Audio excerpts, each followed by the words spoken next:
Hello everybody, welcome back to the Nibiru channel. It is February 14th, 2017, and we're just trying to get some updates on what's going on in the Oroville, California area pertaining to the dam and the spillway breach. Now, you're looking at some video from CNN and also the evacuated areas, and I believe it was just two counties, Butte and Yuba counties, and as you can see, these are quite large counties. I think it was about 188,000 people who were displaced. And one thing that caught my eye was how everybody was caught off guard. And I know I heard a lot of reports about, elderly people not having any place to go, not knowing what to do. And also there was a big run on gas stations and things of that nature. So this is what I mean, folks, about being prepared, having some type of emergency plan for yourself and you and your family, because this is very important, especially in a situation like this when you really didn't have a lot of time. Now, officials did do a pretty good job of getting people situated. However, I did hear there was a lot of tensions on roadways, dealing with traffic jams and things of that nature. But from what I hear, everything went decently smooth. But what we're going to be looking at now is the next weather pattern that is coming into the state. This weather pattern will be arriving on Wednesday, and I believe the rainfall will begin sometime on Thursday and will last several days. Now, this is not going to be a major rainstorm. However, under the current situations, dealing with this dam and the damaged spillway, the opportunity for this disaster to continue forward is definitely there.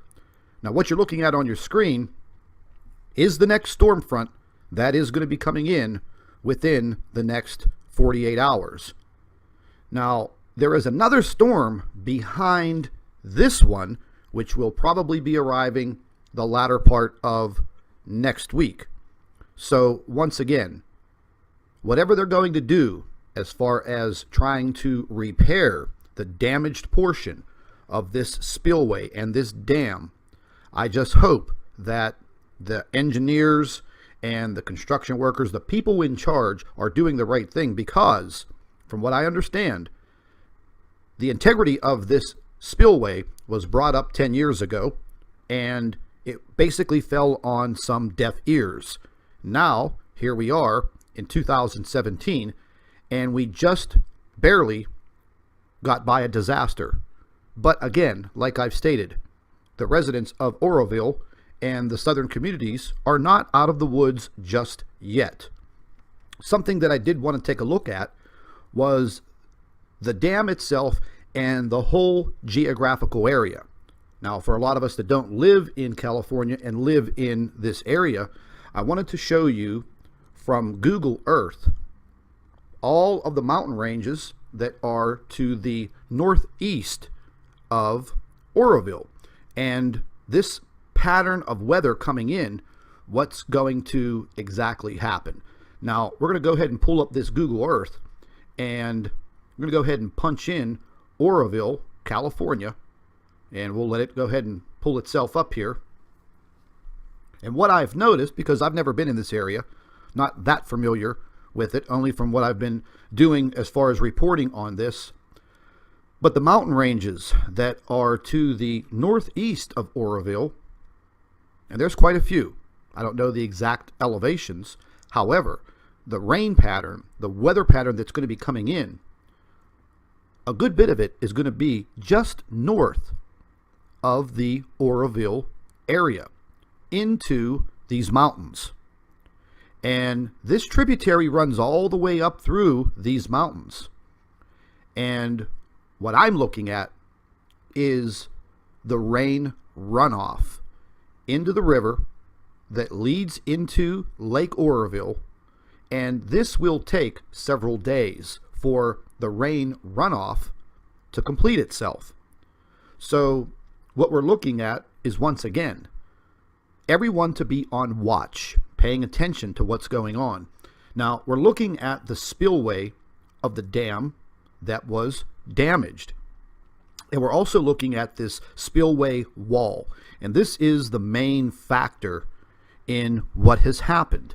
Now, I'm assuming that whenever they constructed this concrete wall, even though it's solid concrete, they just placed and built this on dirt, just regular ground. From what I'm understanding, no reinforcements or anything of that nature, because this lake has pretty much almost dried up at some points. It's never reached these levels, I think, in years and years. And from one article that I read, the water level was so low that there were archaeologists in there hunting for relics, and they found some.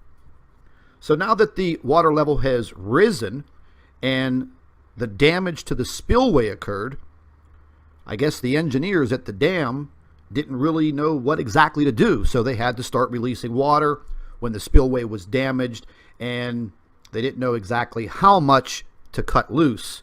But the water started coming over this concrete barrier, and the big problem right now is trying to inspect the underlying erosion, because that wall was just built on dirt.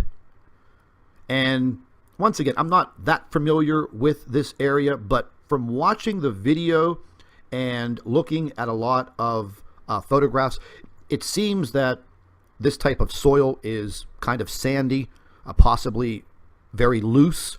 So water erosion is going to wash that dirt away with absolutely no problem. Now, might have been a different situation if the soil content was more of a clay and a lot of bedrock, but it seems like it's kind of a sandy material.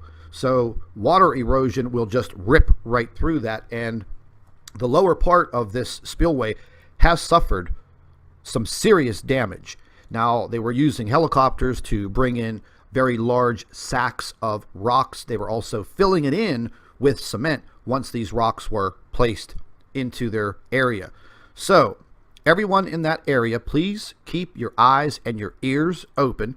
And if we hear any more updates or anything occurring, we will let you know. So please stay tuned to the Nibiru channel, and thank you for watching. I'd like to take this opportunity to introduce one of our new affiliate sponsors, Food for Liberty. And they provide the highest quality long-term food storage, water purification, and survival prepper supplies. All foods have a 25-year shelf life, certified non-GMO ingredients, and also a gluten-free option. Ladies and gentlemen, it is a very smart idea to have at least a 30-day supply of food and water in the case of any emergency. So there will be a link provided in the description box under this video for Food for Liberty. I'd like to thank all of our Nibiru watchers. You guys do a fantastic job. We'd also like to thank you for your loyal subscribership. You can continue to email your photographs and your video to NibiruPlanetX2016@gmail.com. And don't forget to share our videos with your friends and family members on Facebook. And subscribe to the Nibiru channel for all of our current updates. And like I always say, keep an eye in the sky.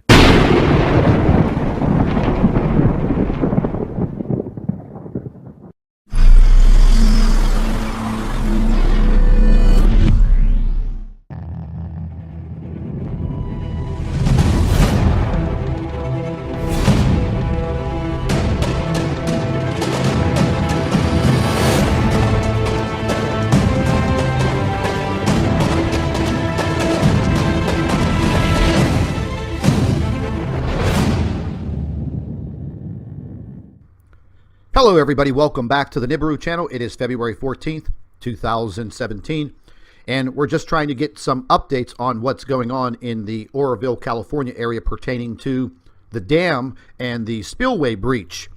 Now, you're looking at some video from CNN and also the evacuated areas, and I believe it was just two counties, Butte and Yuba counties, and as you can see, these are quite large counties. I think it was about 188,000 people who were displaced. And one thing that caught my eye was how everybody was caught off guard. And I know I heard a lot of reports about, elderly people not having any place to go, not knowing what to do. And also there was a big run on gas stations and things of that nature.